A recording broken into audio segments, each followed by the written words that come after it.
నేను జ్యోత్స్న. అక్కడ జర్నీ ఓవైపు ఆశ్చర్యం, మరోవైపు భయాన్ని కలిగిస్తాయి.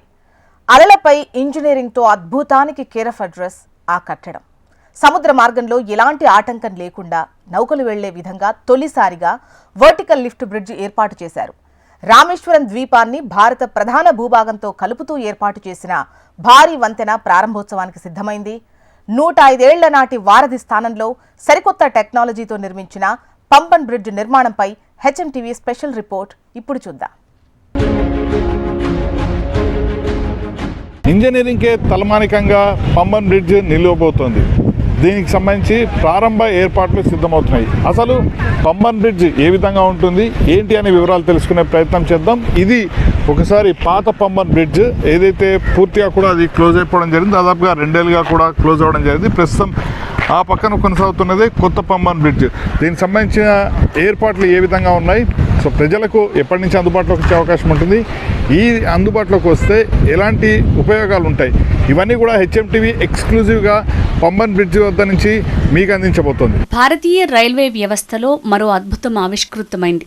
రామేశ్వరం ద్వీపాన్ని భారత ప్రధాన భూభాగంతో కలిపే మరో భారీ వంతెన పంబన్ బ్రిడ్జ్ పూర్తయింది.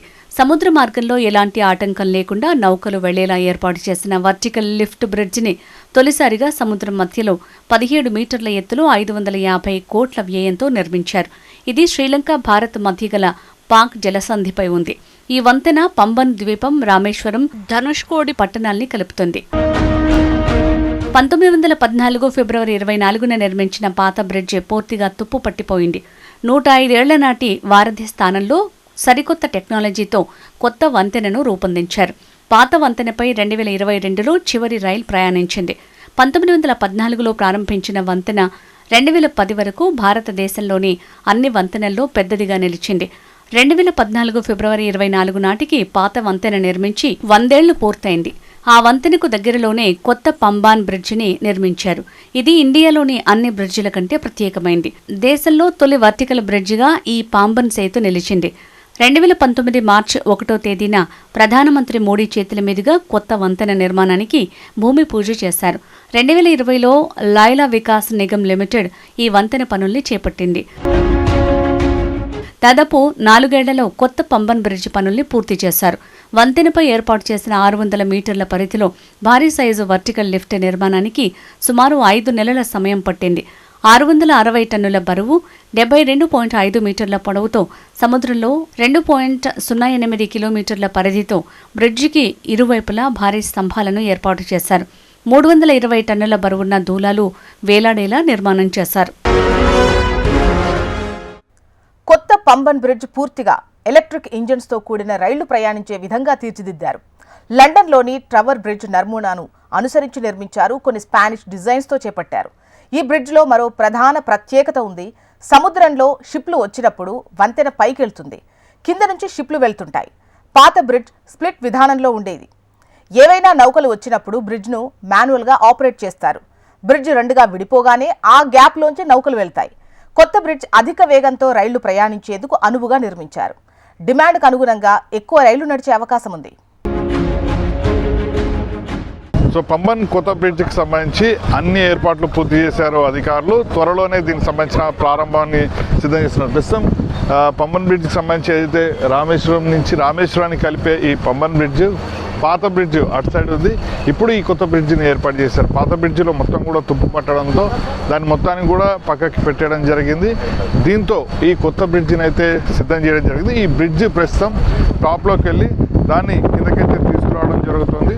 ముఖ్యంగా ఇది 17 మీటర్ల ఎత్తు వరకు కూడా ఇది వెళ్ళడం జరుగుతుంది. దీనికి సంబంధించి మనం ఒకసారి చూస్తే మొత్తం కూడా పైకి ఇప్పటివరకు కూడా ట్రయల్ అయితే చేయడం జరిగింది. అంటే దీని కింద నుంచి వెళ్ళే పడవలు ఏవైతే ఉంటాయో దీని మీదుగానే వెళ్ళడం జరుగుతుంది. ఇంతకుముందు విధానం ఎలా ఉండేదంటే పాత బ్రిడ్జికి సంబంధించి మొత్తం 2 కూడా గేట్లు ఓపెన్ అయ్యేదాకా ఉండేది. ఇప్పుడు మాత్రం వర్టికల్ విధానంలో పైకి మొత్తం కూడా లేపడం జరుగుతుంది. దీనికి సంబంధించి కేవలం 3.5 నిమిషాల వ్యవధిలోనే పైకి లేపడం జరుగుతుంది. 3.5 నిమిషాల వ్యవధిలోనే కిందకి తీసుకురావడం జరుగుతుంది. అంటే కేవలం 7 నిమిషాల వ్యవధిలోనే ఎలాంటి ఇబ్బంది లేకుండా చేస్తారు. దీనికి సంబంధించిన ట్రాక్ గతంలో చూసుకుంటే దాదాపుగా 1 గంట సమయం పట్టేది, కానీ ఇప్పుడు కేవలం 7 నిమిషాల్లోనే దీన్ని పూర్తి చేసే అవకాశం అయితే ఉంటుంది. మరోవైపు పడవలు వచ్చే సమయంలో పైకి లేపేటప్పుడు ఎలాంటి ట్రైన్స్ కానీ దేన్ని అలౌ చేయరు. అయినప్పటికీ కూడా కేవలం 7 నిమిషాల వ్యవధిలోనే ఈ ప్రక్రియ మొత్తం కూడా పూర్తవుతుంది. కాబట్టి రైళ్ల రాకపోకలకు సంబంధించి ఎలాంటి ఇబ్బందులు కూడా తెలవుతాయంటున్నారు అధికారులు. దీనికి సంబంధించిన ఏర్పాట్లన్నీ కూడా పూర్తి చేయడం 531 కోట్ల రూపాయలతో ఈ మొత్తాన్ని కూడా సిద్ధమైతే చేశారు. సముద్రంకు సంబంధించి కాబట్టి మధ్యలో ఏర్పాటు చేసేవన్నీ కూడా కొంత ఇబ్బందులు తలెత్తుంటాయి, కానీ ఈసారి మాత్రం అలాంటివి లేకుండా ప్రత్యేకమైన చర్యలు తీసుకున్నామంటూ కూడా అది రైల్వే అధికారులు అయితే చెప్తున్నారు. సో ఇది పంబన్ బ్రిడ్జికి సంబంధించి ఏ విధంగా పైకి లేపుతారో అలాగే కిందకి ఏ విధంగా తీసుకొస్తారనేది ఓవరాల్ డీటెయిల్స్. పంబన్ బ్రిడ్జ్కి మరో ప్రత్యేకత ఉంది. వర్టికల్ లిఫ్ట్లో సుమారు 35 టన్నుల బరువు ఎత్తడానికి మాత్రమే విద్యుత్ అవసరమవుతుంది.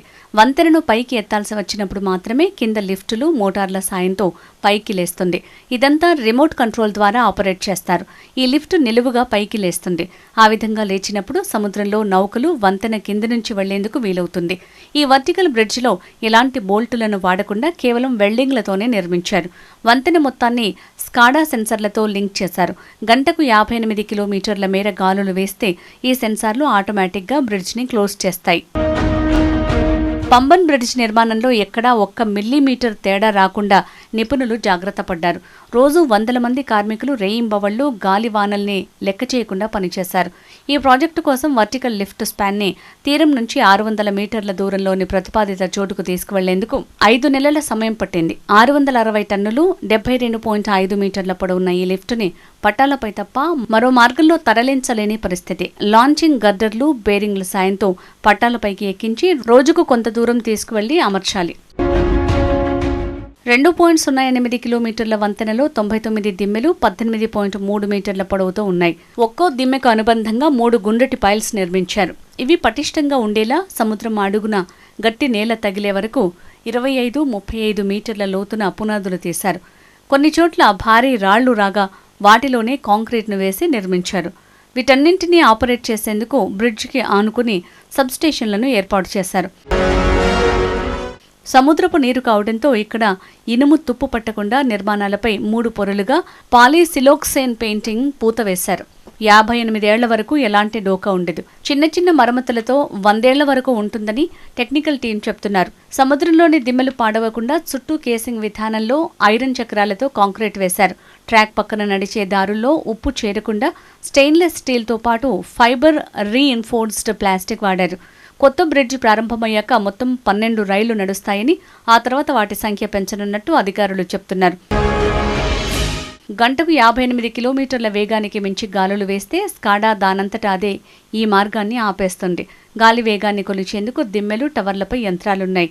దిమ్మెల్లోని గదుల్లో దేశ విదేశాల నుంచి తెప్పించిన భారీ మోటార్లు, చట్రాలున్నాయి.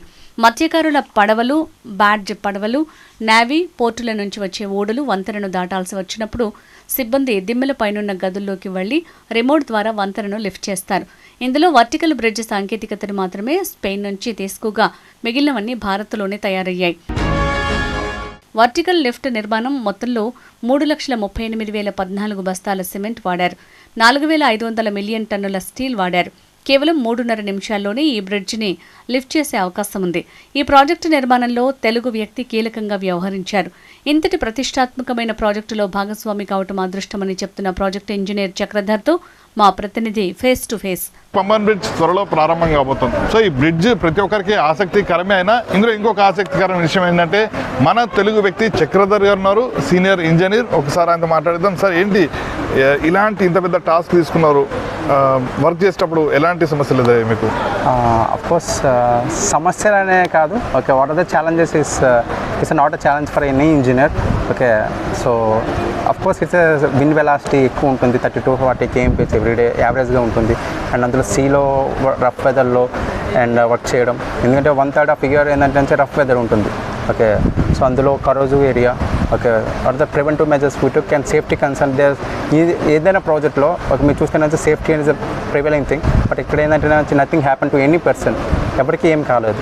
ఓకే, సో సేఫ్టీ అట్మోస్ట్గా తీసుకొని ఓకే, బికాస్ 535 crores ప్రాజెక్ట్లో okay without any problem of any person అనేది it's a big achievement. It's all great to the engineers who involved in this. Sir ఇంతకుముందుతో కంపేర్ చేస్తే అక్కడ వర్టికల్ బ్రిడ్జ్ అంటే ఇక్కడ vertical bridge ఏర్పాటు చేయడం అక్కడ బ్రిడ్జ్కి ఇక్కడ బ్రిడ్జ్కి ఎలాంటి తేడా ఉందా సార్? ఆ బ్రిడ్జ్ చూసారంటే వచ్చి 1914లో ఓపెన్ అయింది, which is served 108 years serve అయిన తర్వాత. కొత్త బ్రిడ్జ్కి ఏంటంటే వచ్చి 2019లో మనకి పునాది వేశారు మోడీ గారు. నవంబర్లో 2020 మనకి ఫిబ్రవరిలో స్టార్ట్ అయింది. Okay, it took 4.5 years to complete this bridge. Okay, it's a modern engineering marvel I can say. Okay, so ఎందుకంటే వచ్చి మొత్తం electromechanical mechanism. Okay, so which is using motor and electrical things. Because old bridge కావాలంటే 16 people కావాల్సి వస్తుంది lifting చేయడానికి. Okay, 4 people at each side వచ్చి rotate చేయాల్సి వస్తుంది. ఇట్స్ నాట్ జస్ట్ ఇది everything computers. 1 click is enough to lift 17 meter within 5 minutes 30 seconds. Sir మీరు రెగ్యులర్గా ఈ వర్క్ చేసేదే మీరు గత 4 ఏళ్ళుగా చేస్తున్నారు, కానీ ఒక తెలుగు వ్యక్తిగా మా అందరికీ కూడా ఎంతో గర్వకారణమైన విషయము. సో ఒక తెలుగు వ్యక్తిగా ఇంతటి చాలా కీలకమైన బాధ్యతలు తీసుకొని అంటే చేయడం, ఒక సీనియర్ ఇంజనీర్గా వర్క్ ముందుకు తీసుకెళ్లారు. ఎలా అనిపిస్తుంది ఒక తెలుగు వ్యక్తిగా? యాక్చువల్గా క్రెడిట్ టు ఆర్మీ అన్న. Okay, who did and credit to the railway. Okay, because they took this project as a peculiar thing. Okay, I am one of the small part. Okay, as working as an engineer. Okay, of this bridge. Okay, and thanks to everyone got. Okay, because I got this opportunity and I will give my 200%. Sir ఇంతటి engineering అద్భుతాన్ని మాకు అందిస్తున్న మీకు అంటే కేంద్ర ప్రభుత్వ సహకారంలో ఒక తెలుగు వ్యక్తిగా మేమందరం కూడా ఎంతో గర్వపడుతున్నాం. హెచ్ఎంటీవీ మీకు ప్రత్యేకంగా అభినందనలు తెలుపుతుంది. సో ఇది చక్రధర్ గారు అయితే చాలా స్పష్టంగా చెప్తున్నారు. అనేక సమస్యలు ఎదుర్కొన్నా కూడా పూర్తి స్థాయిలో వాటన్నింటిని కూడా చాలా క్లియర్గా మొత్తాన్ని కూడా స్పష్టంగా అంటే ఎలాంటి ఇబ్బందులు లేకుండా కూడా పూర్తి చేయడం అయితే జరిగింది. ఇది పంబన్ బ్రిడ్జికి సంబంధించిన లేటెస్ట్ అప్డేట్స్. సముద్ర మార్గంలో ఎలాంటి ఆటంకం లేకుండా నౌకలు వెళ్లేలా ఏర్పాటు చేసిన వర్టికల్ లిఫ్ట్ బ్రిడ్జి ఇప్పటికీ ట్రయల్ రన్ సైతం విజయవంతమైంది. ఈ బ్రిడ్జి ఎప్పుడెప్పుడు ప్రారంభమవుతుందా అని పర్యాటకులు ఎదురు చూస్తున్నారు. చూశారుగా పంబన్ బ్రిడ్జ్ అత్యంత అద్భుతమైన విశేషాలు. ఇంజనీరింగ్ చరిత్రలోనే ఒక అద్భుతం అని చెప్పాల్సి ఉంటుంది. త్వరలోనే ప్రధాని మోడీ చేతుల మీదుగా ఈ పంబన్ బ్రిడ్జ్ దేశానికి అంకితం చేయనున్నారు. ఈ పంబన్ బ్రిడ్జ్ ప్రారంభమైతే రామేశ్వరంకు కూడా రాకపోకలు యథావిధిగా సాగుతాయి. ఇది పంబన్ బ్రిడ్జికి సంబంధించిన విశేషాలు. పంబన్ బ్రిడ్జ్ నుంచి రామకృష్ణ రిపోర్టింగ్, హెచ్ఎంటీవీ.